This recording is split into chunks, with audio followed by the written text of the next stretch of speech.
नमस्कार दोस्तों, मेरा नाम है अतुल श्रीवास्तव और स्वागत है आपका नेक्सस जीएस में। यूपी पीसीएस प्रीलिम्स 2021 डे 1 है और आज की डेट है 12 अक्टूबर। संभवतः सभी को पता होगा कि कल आपका यूपी पीसीएस प्रीलिम्स 2020 जो है वो कंप्लीट हुआ है। किस तरह से क्वेश्चंस आए हैं उन सारी चीज़ों के बारे में डिटेल नेक्सस जीएस के टेलीग्राम पर भी डाल दी गई और इवन इसके पहले एक वीडियो भी बनाकर दे दिया गया कि किस तरह के क्वेश्चन आए और कहाँ कहाँ से क्वेश्चंस जो है वो पूछे गए। हिस्ट्री से ऑलमोस्ट आपका 22 क्वेश्चन आए थे, ज्योग्राफी के आए से करीब 16 क्वेश्चन, साइंस के 11 क्वेश्चन, पॉलिटी के लगभग से 20 क्वेश्चन के आसपास थे, इकोनॉमी से करीब 10 क्वेश्चन थे, एनवायरमेंट से जो थे वो 13 थे, करंट 32 के आसपास, मिक्स 24, यूपी करीब 8 क्वेश्चन के आसपास। तो जो सबसे बड़ा लगातार आपको चीज़ें परिवर्तित दिखाई पड़ रही हैं वो करंट और इन्वायरमेंट का सेक्शन लगातार इंक्रीज होता हुआ दिख रहा है। 32 क्वेश्चन करंट अफेयर्स के, इन्वायरमेंट के फिर से 13 क्वेश्चन। तो ये दोनों का दोनों पोर्शन जो है लगातार तेज़ी से आगे बढ़ रहा है। ठीक है, इसके अलावा मिक्स क्वेश्चंस मिसलेनियस जो होते हैं तो ये भी ऑलमोस्ट आपका 24 क्वेश्चंस की रेंज में था। तो आप ये समझ सकते हैं कि अब जो पहले का पैटर्न बनता था, जिस प्रकार से क्वेश्चन पहले के पैटर्न में पूछे जाते थे, अब उस प्रकार से क्वेश्चन नहीं पूछे जा रहे हैं। मिक्स के नाम पर वो सारी चीज़ें पूछी जाती हैं जो नई नई चीज़ें अपडेट हुई हैं। अब चाहे वो आपका हिस्ट्री के सेक्शन में डाल दीजिए या करंट के सेक्शन में डाल दीजिए या पॉलिटी के सेक्शन में डाल दीजिए, ज्योग्राफी के सेक्शन में डाल दीजिए, कहीं पर भी डाल दीजिए, जो चीज़ें नई अपडेट हो रही हैं वो उसमें ऐड ऑन हो रही हैं। इसी वजह से यूपी पीसीएस प्रीलिम्स 2021 के लिए अब एक लगातार टेस्ट सीरीज़ चलाई जाएगी और ये आपका मंडे टू सैटरडे के बीच में चलाई जाएगी। तो मंडे टू सैटरडे आपका ये टेस्ट सीरीज़ होगी और डेली 5 क्वेश्चंस आपको दिए जाएंगे। तो लगभग से आप 5 क्वेश्चंस में जितने भी क्वेश्चन सॉल्व कर लेते हैं उसका जो आंसर होगा या फिर बोल सकते हैं कितने मार्क्स हैं आपके, इसी वीडियो के कमेंट बॉक्स में आपको डालना है। और इसके अलावा यूपी पीसीएस प्रीलिम्स 2021 के लिए और समीक्षा अधिकारी 2020 के लिए नया बैच स्टार्ट किया गया है। 12 अक्टूबर से ही ये बैच स्टार्ट किया जा रहा है। तो आप हमारे टेलीग्राम चैनल को ज्वाइन कर सकते हैं। इसी वीडियो के डिस्क्रिप्शन बॉक्स में हमारा टेलीग्राम चैनल का लिंक मिल जाएगा और वहाँ पे आपको सारी की सारी इन्फॉर्मेशन जो है उस बैच से रिलेटेड मिल जाएगी। चलिए शुरुआत कर देते हैं पहले क्वेश्चन से। पहला क्वेश्चन क्या कहता है? पहला क्वेश्चन है, भारत में एक ही व्यक्ति को मतलब निम्नलिखित कथनों में से कौन सा एक सही है? ये क्वेश्चन पूछा गया है।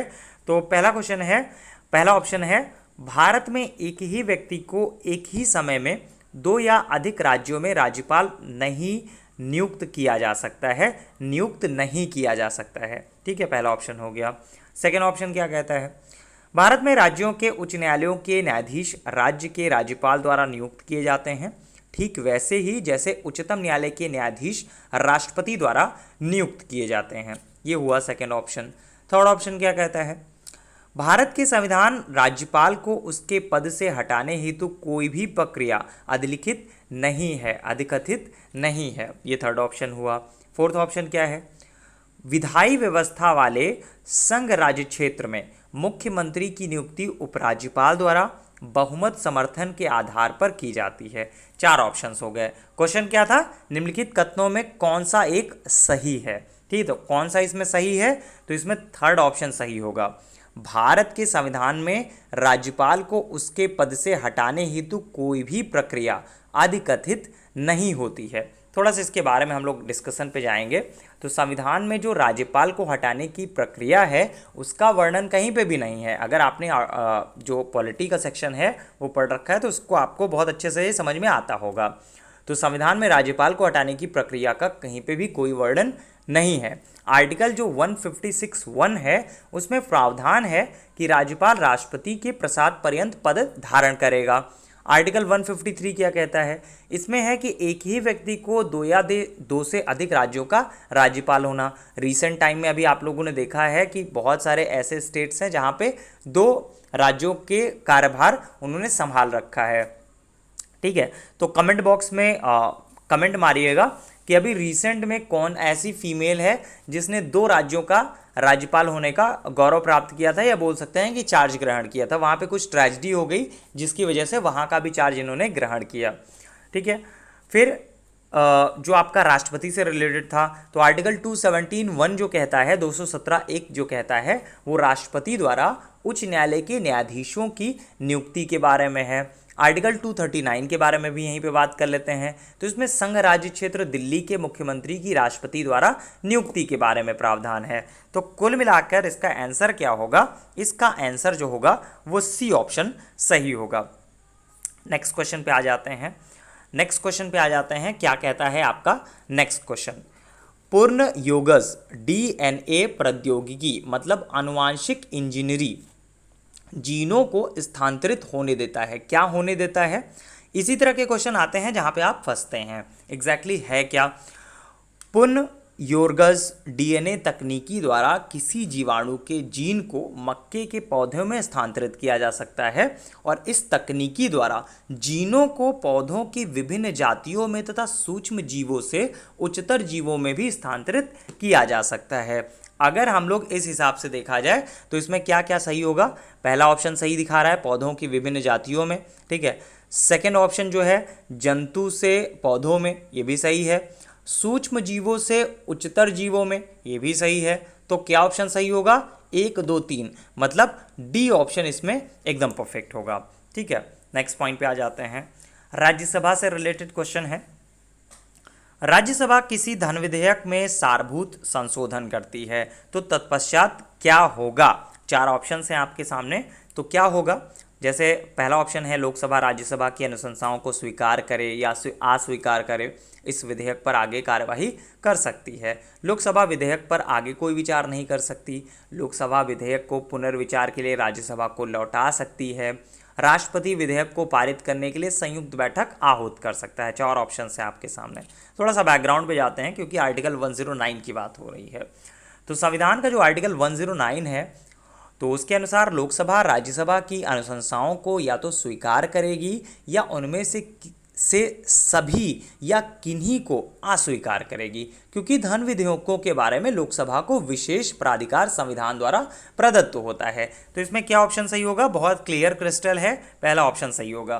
कल पॉलिटी के जो भी सवाल आए थे वो भी बहुत इजी बोल सकते हैं, इजी उनके लिए जो पढ़ रखे हैं, तो ऑब्वियस सी बात है जो पढ़ाई कर रहे हैं तो उनके लिए ये सरल ही रहा होगा, क्योंकि पॉलिटी का सेक्शन बहुत ज़्यादा डिफिकल्ट नहीं था। चलिए नेक्स्ट क्वेश्चन पे आ जाते हैं। निम्नलिखित पर विचार करिए। तारा कछुआ, मॉनिटर छिपकली, वामन सुअर, स्पाइडर वोमन, क्या है एग्जैक्टली इनमें से कौन से भारत में प्राकृतिक रूप से पाए जाते हैं? तो क्या पाए जाते हैं?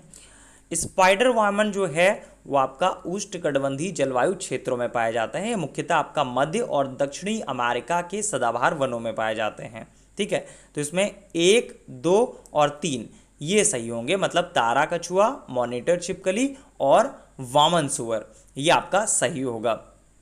तो इसमें ए ऑप्शन सही हो जाएगा आपका। नेक्स्ट पॉइंट भी डिस्कस कर लेते हैं। निम्नलिखित युग्मों से कौन सा एक सही सुमेलित है? इस तरह के क्वेश्चन और भी ज़्यादा पूछे जाने लगे हैं, जो आपका यूपीपीसीएस प्रीलिम्स का जो नया पैटर्न चल पड़ा है पिछले 3-4 सालों में, उसके हिसाब से। तो भौगोलिक लक्षण है और एक तरफ है प्रदेश। अब क्या इसमें सही सुमेलित है? तो फिलहाल अगर डायरेक्टली हम लोग बात करें, जैसे कि आप चारों ऑप्शंस देख रहे हैं, तो एटलस पर्वत जो है उत्तर पश्चिम अफ्रीका से सुमेलित है। तो और बाकी के बारे में अगर हम लोग बात करें तो एबीसीनिया पठार जो है वो आपका पूर्वी अफ्रीका से है। गोयाना उच्च भूमि जो है वो आपका उत्तरी दक्षिणी अमेरिका से रिलेटेड है। ओको वांगो द्रोणी जो है वो आपका दक्षिण पश्चिम अफ्रीका से रिलेटेड है। तो ऑप्शन क्या सही होगा? बी ऑप्शन सही होगा। तो अब आपको कमेंट बॉक्स में कमेंट करना है कि आपके जो आपका पहला टेस्ट हुआ है यूपीपीसीएस प्रीलिम्स 2021 के लिए, तो उस पहले टेस्ट में आपके कितने नंबर हैं। और यकीन मानिए अगर ये लगातार टेस्ट सीरीज़ आप लगातार सॉल्व करते रहेंगे, लगातार इस चीज़ पर फोकस करते रहेंगे, तो आपका प्रीलिम्स 2021 नहीं रुकने वाला है। क्योंकि समस्या यही है कि लास्ट टाइम पे आप जागते हैं, लास्ट टाइम पे आपको लगता है कि जल्दी से चीज़ें अचीव कर लेंगे, तो वो थोड़ा सा मुश्किल होता है, क्योंकि आपका कंपटीशन उनसे है जो लगातार पढ़ाई कर रहे हैं, ना कि एक दिन उन्होंने पढ़ाई की और अगले दिन वो शांत हो गए। जिसको पढ़ाई करनी है वो 11 अक्टूबर को उसका पेपर गड़बड़ हुआ, अच्छा हुआ तो ऑब्वियस सी बात है मेंस के लिए वो स्टार्ट हो गया, और जिनका पेपर गड़बड़ हुआ वो 12 अक्टूबर मतलब आज के दिन से ही उन्होंने तैयारी स्टार्ट कर दी और अब पीछे मुड़कर नहीं देखेंगे, पहले से भी बेहतर अपनी तैयारी करके आगे जाएंगे। चलिए फिलहाल 12 अक्टूबर 2020 के डे 1 की क्लास के लिए इतना ही। यूपी पीसीएस प्रीलिम्स 2021 के लिए आपका ये टेस्ट सीरीज़ है। जैसा कि मैंने स्टार्टिंग में भी बताया कि ये आपका टेस्ट सीरीज़ जो है वो नेक्सस जीएस की तरफ से मंडे टू सैटरडे के बीच में चलाई जाएगी। और इसी वीडियो के डिस्क्रिप्शन बॉक्स में हमारे टेलीग्राम चैनल का लिंक मिल जाएगा, जिसमें हमारे नए बैच के बारे में सारी की सारी इन्फॉर्मेशन आपको प्रोवाइड हो जाएगी।